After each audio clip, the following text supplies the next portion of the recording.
Conspiracy theories from countries other than the US in 2020. Fifth, France bribed Brazil to throw the World Cup.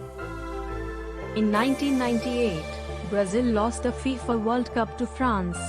Brazil had the greatest football in the team, and nobody expected France to win, least of all Brazil. At the very least, France got an unexpected advantage. The day before the final match, Brazil's star player, Ronaldo, became incredibly ill.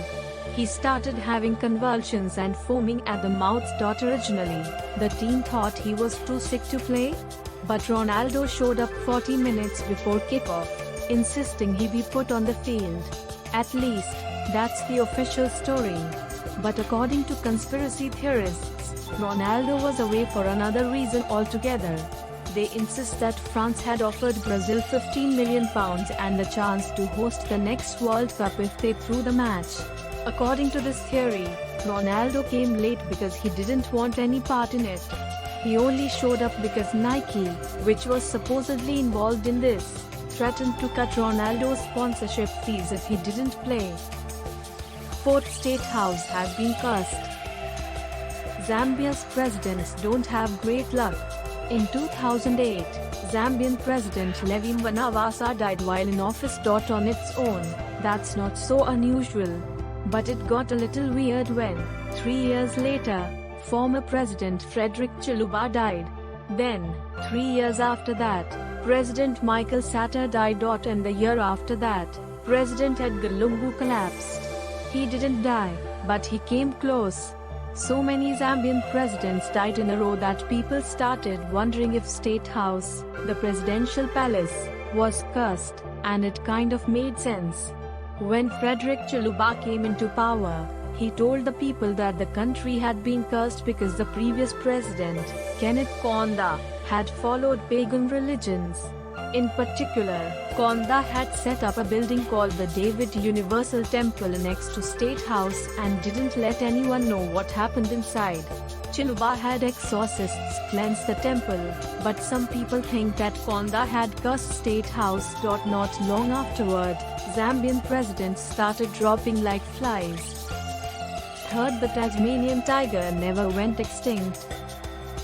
The Tasmanian tiger has been extinct for 8 years, or, at least, that's what the man wants you to think. However, a whole group of people in Australia insist that the animals are still out there, roaming the outback. In 2013, one team of cryptozoologists gathered up feces that they were pretty sure had come from a Tasmanian tiger. The cryptozoologists sent the feces off for DNA testing. They were sure that at least 300 tigers were roaming the countryside. Neil Waters, the founder of a Tasmanian tiger awareness group, also uploaded grainy footage to YouTube of what he insisted was a Tasmanian tiger. It has stripes, Waters said. It has stripes. No conclusive evidence that Tasmanian tigers are still alive. The truth is, though, say that scientists are part of the problem. Science, the truthers say, won't even try to look for the tigers, no matter how much evidence is found. Second, a star cricket player was fixing matches. Scandal erupted in India when rumors started spreading that their cricket matches were being fixed by none other than Kapil Dev. That's right, the Kapil Dev. Just in case any list-verse readers aren't up on the legends of Indian cricket in the 1990s, Kapil Dev was considered one of the best cricket players in the world. In a nation that takes cricket incredibly seriously, Kapil Dev was treated like the Michael Jordan of Indian cricket players.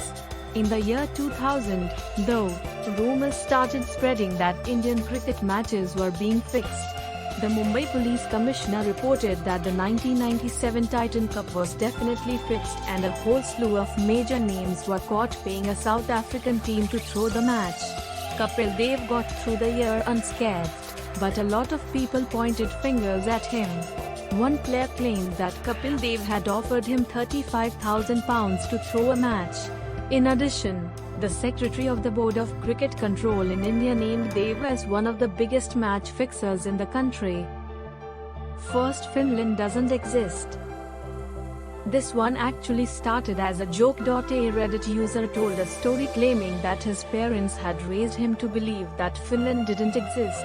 He just wanted to get people to laugh, but a lot of them didn't totally get that he was kidding. So his joke accidentally turned into one of the craziest conspiracy theories out there. Some people now believe that Finland is actually a sea. Maps are lying to us. The Japanese own it and use it to fish beyond their regulated limits. Then they send those fish across the Trans-Siberian Railway, which was also created by Japan, disguised as Nokia products. According to the conspiracy theory, this is why Japan imports so many Nokia products. They're not buying phones, they're buying fish. The UN perpetuates the lies about Finland being a country because they use it as an ideal.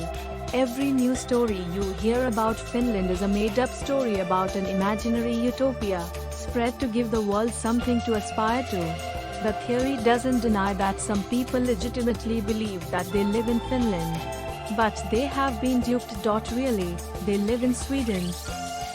Thanks for watching.